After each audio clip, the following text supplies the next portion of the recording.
Olá, rockers! Bem-vindo ao canal Rock Trip.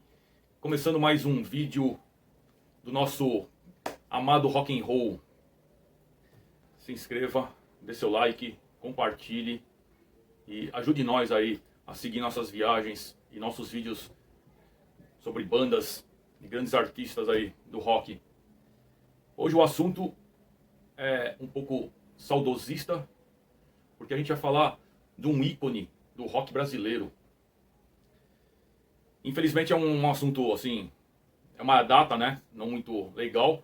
Agora em outubro completando 25 anos da morte desse cara, que marcou minha geração.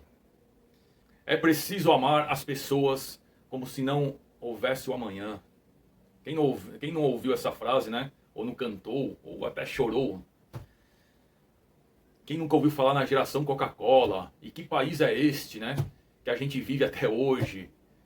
Um Brasil de desigualdade, de pobreza, de corrupção. Que país é este que a gente está vivendo? Mas enfim. Então o cara que eu estou falando aí é Renato Russo. Vou falar um pouquinho da história dele, algumas curiosidades. E assim, ainda quero fazer um vídeo sobre a Legião Urbana. Mas vamos lá. Renato Manfredini Júnior. Esse é o nome que o Renato Russo veio para esse mundo. Ele nasceu na Ilha do Governador ali em 1960, né, no Rio de Janeiro. Era filho de um funcionário público e economista, né, do Banco do Brasil, e de uma professora de inglês, né, Maria do Carmo. Mas foi em 1967, né, aos 7 anos, ele e a família se mudaram para Forest Hills, né, o bairro do Queen, ali em Nova York, Estados Unidos. Ele viveu ali por 2 anos e meio, porque o pai dele, como trabalhava no Banco do Brasil, então às vezes tinha que se transferir de país, de cidades. E foi ali que ele começou a se desenvolver o inglês, né? Renato Russo era muito bom no inglês. Bom, enfim. Aí então dos 7 até os 9 anos ali, ele viveu nos Estados Unidos. E voltou para o Brasil no final de 69, ali para a Ilha do Governador. Viveu ali na casa de um tio. E em 1973, a família foi transferida do Rio de Janeiro para Brasília, que era a capital do nosso querido país. E aí aos 13 anos, né, que ele chegou lá, foi quando ele começou a ouvir rock and roll também, já criança. Mas, cara, a vida do Renato teve muitas surpresas, né, muitas, posso dizer, mudanças. Cara, e entre ali com 15 anos, mais ou menos, ele enfrentou uma doença rara, uma doença óssea, chamada epifisiólise. E essa doença, cara, os médicos tiveram que fazer uma cirurgia nele e colocar 3 pinos na bacia. Então foi, assim, um período de dificuldade, cara, porque ele ficou praticamente 6 meses entre a cama e cadeira de rodas, né? Mas também, por outro lado, o Renato começou a ouvir muito a fundo, cara, discos de Beatles, Rolling Stones, Janis Joplin, Doors, nessa época da doença, cara, enquanto ele se recuperava da cirurgia. E ali ele começou a tomar gosto e escrever algumas letras. E, cara, definitivamente o rock ali entrou na vida dele, cara. Mas também ele sofreu um pouco de depressão, né, nesse período. Foi um período conturbado, mas que mudou aí a vida dele totalmente, cara. Bom, depois da cura, também nesse período aí, já com 17 anos, ele passou no vestibular da CETELB. CETELB é o Centro de Estudo da Universidade de Brasília. E ele passou no curso de jornalismo. Cara, nesse período também, né, ao mesmo tempo que ele entrou no curso de jornalismo, ele começou a dar aula, cara. O Renato, ele tinha um inglês muito fluente. Ele começou a dar aula no Cultura Inglesa, né, aula de inglês.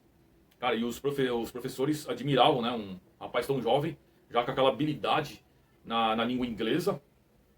E muitos alunos ali filhos de professores, filhos de gente importante ali de Brasília, começou a procurar o Renato Russo, né, para ter aula de inglês.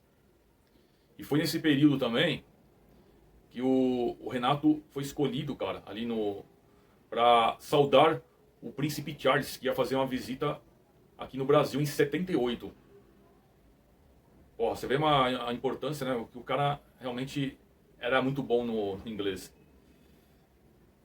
E foi também nesse período que ele acabou falando pros pais que era homossexual, né? Foi ele aos 18 anos. Então esse período, cara, foi muito importante na mudança da vida do Renato, porque ele começou a descobrir muitas coisas, cara. E o punk rock, que já estava estourado no mundo, começou a entrar na cena de rock de Brasília, cara. E o Renato começou a se apaixonar pelo punk rock, que é a grande influência do Renato Russo. Pô, ele começou a ouvir The Clash, Sex Pistols, Talking Heads. Cara, essas bandas aí começaram a transformar como fala? A formar o músico Renato Russo. Então ele saudou ali o Príncipe Charles porque era a inauguração de uma nova sede do Cultura Inglesa. Nesse mesmo tempo, ele trabalhou como repórter de um programa de rádio que era produzido pelo Ministério da Agricultura. E o programa chamava O Jornal da Feira, que era um programa que defendia os direitos dos consumidores. Ao mesmo tempo, ele começou a apresentar um programa de uma rádio FM, ali de Brasília, que era um programa sobre os Beatles. Então você vê, cara, esse período ali de 77, 78 até 81 foi, assim, o Renato tava com muitos projetos. Cara, mas foi numa festa punk ali de Brasília que tudo ia mudar na vida do Renato, cara. Foi quando ele conheceu o Felemos e André Petrolius. André Petrolius era um guitarrista, cara, e ele era gringo, né? Então foi ali que ele conheceu os dois. Essas festas punk de Brasília na época, cara, era regado a benzina, né? Os caras cheiravam benzina, tomava vinho barato, cerveja. Cara, era uma bagunça total. Tanto é que esse movimento punk ali de Brasília ficou conhecido ali como a Turma do Colina, né? Porque eram os estudantes da UNB, né? Universidade de Brasília. E, cara, nessa festa os caras se juntaram e começaram a fazer um som. Renato Russo, André Petrolius e o Felemos. E aí surgiu em 79 o Aborto Elétrico,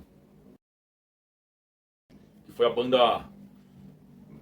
primeira banda realmente do Renato Russo. E, cara, ele foi uma banda importantíssima, cara, porque é dali que surgiram algumas canções que viria a ser do Legião Urbana e do Capital Inicial no futuro. Por exemplo, Que País é Este? Ficção Científica, Conexão Amazônica, Fátima, Música Urbana, cara, uma pancada de músicas.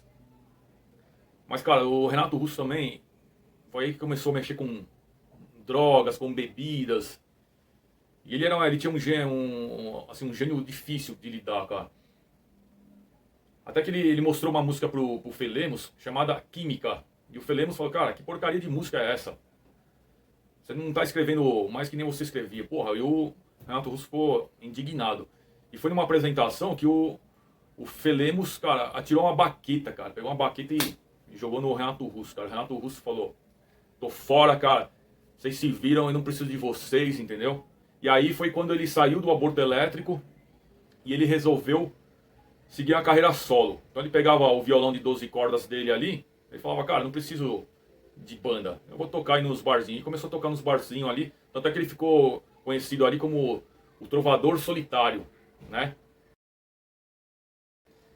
Porque ele tocava sozinho. E foi nesse período que ele começou a fazer umas músicas acústicas que surgiram músicas como Faroeste Caboclo e Eduardo e Mônica, que depois viria a ser da Legião Urbana. Então, é isso que o Renato seguiu, cara. Mas nesse período aí ele conheceu, tinha uma outra banda chamada Dado e o o Reino Animal, que tinha o Dado Villa-Lobos, né? Que era um guitarrista. E os caras começaram a pegar uma amizade. O Renato Russo e o Marcelo Bonfá, que era o baterista, futuro baterista da Legião Urbana, começaram a tocar juntos, juntamente com o Paulo Guimarães, que era o Paulo Paulista, né? E o Eduardo Paraná, que tocava guitarra. E aí formaram a Legião Urbana em 1983, mais ou menos. É isso aí. Só que, cara, em um mês aí o Renato viu que o Eduardo Paraná e o Paulo Paulista não ia dar muito certo com ele, não. E aí foi quando ele fez o convite pro Dado Villa-Lobos. E aí, juntamente com o Renato Rocha no baixo, eles formaram a Legião Urbana aí, oficial e mais importante. O Renato Russo começou, né, a escrever as letras, pegaram algumas músicas que era do Aborto Elétrico, daquela cena punk lá. E a carreira da Legião decolou também graças ao Herbert Viana, que era do Paralamas, e o Bi Ribeiro, né, que também era o baixista do Paralamas. Por quê?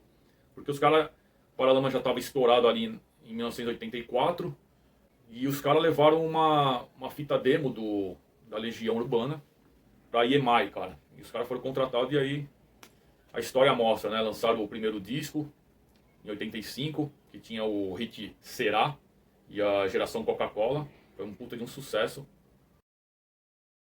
Depois lançaram o Legião Urbana 2, que tinha Índios, Tempo Perdido. Aí veio Que País é Este em 87, cara, que era um álbum... é um álbum maravilhoso. Porque os caras fizeram um acordo na época, né? Como surgiu o Capital Inicial e Legião Urbana, Renato Russo pegou algumas músicas, ficou pro Legião Urbana, e outras músicas foram pro Capital Inicial. Cara, e a briga do Felemos lá no Aborto Elétrico com o Renato Russo foi feio, mas depois eles voltaram aí a ter amizade e as duas bandas ficaram amigas. Cara, e acho que o auge do Legião Urbana foi o disco Quatro Estações, de 1990. Cara, e as músicas da Legião, o Renato Russo viveu muito, né, a ditadura militar, então muitas músicas ali dos anos 80, cara, falava de temas políticos, sociais, a desigualdade, né? Então, no disco Quatro Estações, já entrou um pouco da depressão, do suicídio, de outros temas. Inclusive, o Quatro Estações, cara, muita gente fala, pô, é um disco maravilhoso, né? Realmente, é um disco sensacional. Cara, mas é um dos discos mais depressivos da Legião, se você prestar atenção nas letras, cara. Você pegar ele, mesmo Pais e Filhos, cara, né? Fala de suicídio. Meu, tem Monte Castelo, tem Eu Era um Lobisomem Juvenil, cara, são músicas maravilhosas. Mas aí é um outro tema que é a Legião Urbana, que eu vou fazer um dia. Mas foi nesse período aí, 1989, 90, que o Renato Russo conheceu o grande amor da vida dele, né? Que era um gringo aí chamado Scott.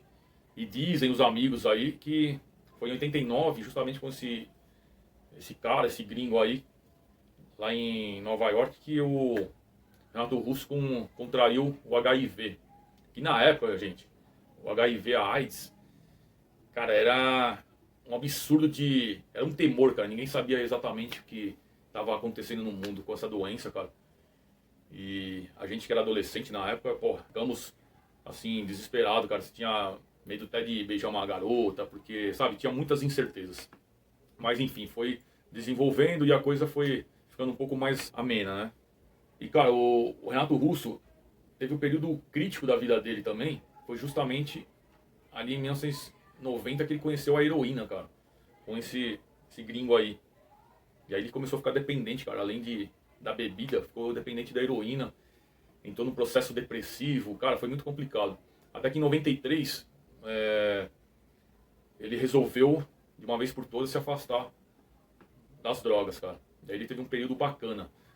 Foi justamente no disco 5, né? Então esse período aí, cara, o Renato Russo começou né, ficou um pouco mais limpo dessa dependência aí. O Renato Russo, um cara super inteligente, né? Só que ele tinha um gênio forte, meu.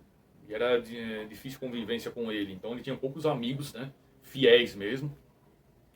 E nesse período aí de 1990, 91, eles fizeram um show antológico, cara. Eu fico até a dica aí. É um CD oficial, eu tenho aqui, ó. Que é o Legião Urbana 4 Estações ao vivo, cara. Isso aqui foi um show que teve no Parque Antártica, né? No Palmeiras, em São Paulo. Que foi um show antológico. Então é uma grande dica aqui, ó. Um som maravilhoso. E o Renato Russo sempre falava, cara, pros adolescentes: você quer montar uma banda de rock, cara? Toca Legião Urbana. Porque eles tocavam aquele rock mais simples, 4 notas, 3 notas. Então, cara, banda de garagem tocava Legião Urbana, ou seja, até hoje, né? Inclusive a nossa banda Náuseas também a gente toca muito Legião Urbana. E o Renato era um cara, apesar de tudo, né? Ele ser um cara tempestivo, um cara inteligente, comunicativo, ele era um cara tímido. E ele nunca gostou, assim, de fazer shows, cara. Então a Legião Urbana tinha dificuldade de fazer tour. Porque ele sempre falou: puta, ficar em hotel, comer comida de hotel, e pegar ônibus ou avião, sabe? Essas coisas assim, ficar muito tempo longe de casa. Isso daí pro Renato Russo era um tédio. Então assim, a Legião Urbana não fazia turnês longas, né? Então fazia alguns shows, às vezes ficava mais de um ano sem tocar. E o Renato Russo, por incrível que pareça, era um cara tímido no palco. Então ele não gostava muito de palcos, cara. O negócio dele era escrever, gravar, isso daí. Mas tinha que atender os fãs, então fazia alguns shows. E também teve um show em Brasília, em 88, que teve mortes, né, cara? Então isso daí, ele até falou pra plateia lá, ele falou: nós viemos aqui pra tocar pra quem quer ouvir música e não pra tocar pra animais, sabe? Então foi um momento muito difícil, a Legião ficou aí um tempo sem fazer shows. Mas em 95, 95 mais ou menos, foi quando o Renato começou a, sabe, beber de novo, mexer com coisas pesadas de novo e entrou num período de depressão total. Tanto é que ele meio que deixou a banda, né? Ele estava gravando algumas coisas direto de casa, não estava saindo quase do apartamento no Rio de Janeiro. Esse período ele sofreu até de anorexia, né? Então ele começou a ficar magro, ficou dependente de remédios. Foi um período muito difícil, meu, esses últimos meses de vida dele, porque em 1996, além de todos esses problemas e dos problemas decorrentes do HIV, o Renato Russo veio a óbito no dia 11 de outubro de 1996, aos 36 anos. Foi uma comoção no país todo, né? Porque eu falo que é o cara que mudou uma geração de adolescentes e jovens aqui do Brasil. As letras dele eram inteligentíssimas e mexia diretamente com adolescentes, né? Com o que os adolescentes pensavam da vida, o que eles queriam da vida. Então se identificava muito com os adolescentes e com os momentos do país. Legião Urbana, Renato Russo, cara, então são fundamentais para o rock brasileiro. E vou falar pra vocês, não tem uma banda que não tenha um pouco de influência do Legião Urbana. Então, infelizmente, os últimos dias de vida, ali o pessoal já não estava ouvindo, né? O pessoal do prédio que o Renato morava, já não estava ouvindo mais ele tocar. Nesse período aí, ele estava fazendo... Ele pegava o violãozinho dele, né? Ele ia num bar ali chamado Paz e Amor, que era perto da casa dele. Ele ia lá tocar umas musiquinhas, né? Então vivia ali meio que no anonimato. E o Dado Villa-Lobos, inclusive, faltando uns 3 dias, né? Uns 3 dias antes da morte do Renato, ele correu pro apartamento do Renato. Porque ficou sabendo ali que o Renato tinha se suicidado, cara. E quando ele chegou lá, pra surpresa, né? Graças a Deus, ele tava vivo e tava com o pai dele lá no apartamento, mas ele tava magro, tava depressivo. E os dois se encontraram, cara, e deram um abraço e os dois começaram a chorar, né? E 3 dias depois, infelizmente, os médicos chamaram ali a família, que o Renato queria morrer em casa. Isso que ele falava. Mas o quadro dele tava tão difícil, né, e meio que irreversível, mesmo ele tendo ficado um tempo em clínica, né, se tratando do alcoolismo e da dependência de droga, a depressão foi muito profunda e todos os problemas com a AIDS também, infelizmente, trouxeram a óbito Renato Russo. É o poeta do rock brasileiro. E Renato Russo deixou um filho pequeno na época, né? Que é o Giuliano Manfredini, que hoje cuida das imagens, das coisas do Renato. Além disso, tem uma estátua que foi construída em 2012, lá na Ilha do Governador. Uma estátua, assim, do tamanho real do Renato, que é 1,75 m. Então quem for à Ilha do Governador pode conferir lá, que tem a estátua. Vou até colocar a foto aqui. E uma legião de fãs, né, imensamente apaixonados. E até hoje as letras e as músicas do Legião Urbana e do Renato Russo, cara, fazem sucesso e vai ficar para a eternidade. Eu aproveitei fazer uma singela homenagem aí a esse cara importantíssimo aí da música brasileira. Espero que tenham gostado. Falei rapidamente algumas curiosidades, né? Tem um filme chamado Somos Tão Jovens que conta toda essa história e tudo que eu comentei aqui, que é muito bacana. Vale a pena vocês assistirem.